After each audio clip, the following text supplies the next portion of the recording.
Hello mga kumarites, awas na nga ako ngayon at nagyakag nga itong aking asawa dito sa Jollibee. Siyempre, sino ba naman tayo para tumanggi? Dahil kakaawas ko nga lang at nanarbaho nga ako ng barangal, ay gutom na nga si kumarites. Klaseng maganda-ganda ang himas na rin sa manok. Nung una nga ay sabi nga niya ay sa McDo daw, sabi ko nga ay sa Jollibee na lang dahil mas masarap nga ang burger dito. Parang gusto ko na nga magpamisa dahil for the first time nga ay nanalo nga sa sabong nga rin aking asawa. Dahil tuwing nga alis at babalik nga ng bahay ay lagi na lang ang talo. Nakita pa nga niya yung mga kasama niya sa sabungan at klaseng mga panalo din dahil mga nandito sa Jollibee. Buti na nga lang at sagot niya to ay kung hindi nga ay mababariyahan pa yung aking ninoy sa wallet. At dahil nakakain naman na yung anak ko ng kanin ay inorderan ko na nga lang siya ng burger at saka fries. Sinamahan ko na nga lang din ng isang sundae at gustong gusto nga noon yun. At ang inorder ko naman ay isang spaghetti lang at isang burger. Parehas na nga lang kami ng order ng asawa ko at yung mga nasa bahay na bata nga ay binilhan ko na nga din. Buti na nga lang at nagpa-extra nga ako ng burger para nga makakain nga din sina mother. Dahil gabi na nga din naman ay hindi na nga rin naman sila makakakain ng kanin kaya naman burger na nga lang din yung in-order ko sa kanila. Pagpasensyahan nyo na nga at ang video na nga ito ay noong nakaraang linggo pa. Ngayon ko na nga lang din talaga nalingilan na mag-edit. Dahil busy nga si Kumarites sa trabaho kasi nga kailangan natin ng pera dahil magpapasko na. At pagkatapos ko nga mamili ng aming kakainin ay magbabayad na nga tayo dito sa counter. Ang sabi ko nga sa aking asawa ay kuhanan nga niya ako ng video. Abay sa pagkagaling naman kumuha ng video, hawak-hawak yung cellphone ko pero nakatingin sa cellphone niya. Kaya naman kung makikita nyo nga tong video na to ay talaga namang napakagulo. Pagpasensyahan nyo na nga kung para kayo nasa roller coaster, tingnan nyo naman kung kumuha. Kaya naman pag nakaluag-luag nga tayo ay kukuha na nga tayo ng videographer. Ay tingnan nyo naman, puwit ko naman ata yung kinukuhanan at hindi ako. Ay nako talaga, ito at saka yung aking anak ay hindi mo nga maaasahan sa mga ganyan. Kaya kung makikita nyo nga lahat ng video ko ay sariling sikap ko nga lang. Ay wala man din talagang ka-effort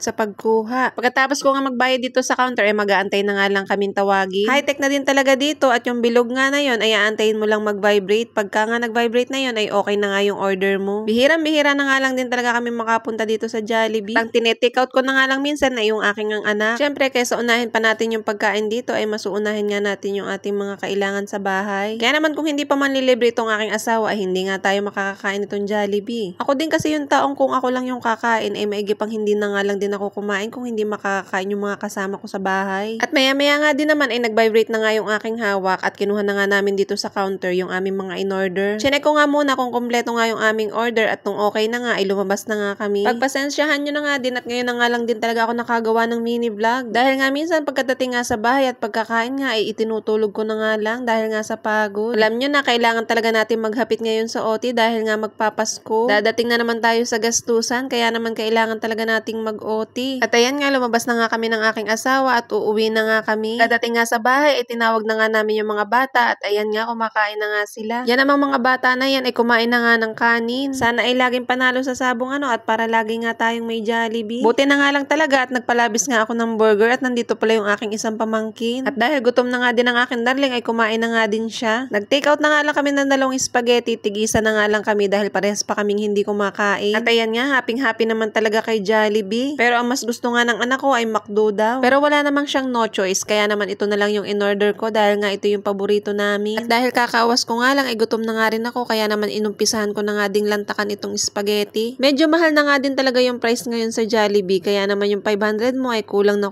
nga din talaga. At maya-maya nga tumawag nga si kuya at nagbigay nga nitong lansones. Galing nga pala yung Cavite at may daladala nga nito. At syempre hindi naman natin to tatanggihan dahil nga ito ay grasya. At mamaya nga natin yan kakainin dahil yan ay panghimagas. Meron pa nga kaming saging dito at hindi pa nga hinog. Maya-maya nga tumawag ulit si kuya at binigyan nga ako nitong mangga. O diba, nasa bahay lang tayo pero umuulan ng grasya. At yun lang naman mga kumarites ang aking mini vlog ngayong araw. Medyo sinipag nga ako mag voice over kaya naman ayan makakapag-upload tayo. At yun lang naman po. Salamat po sa inyong panonood. Bye!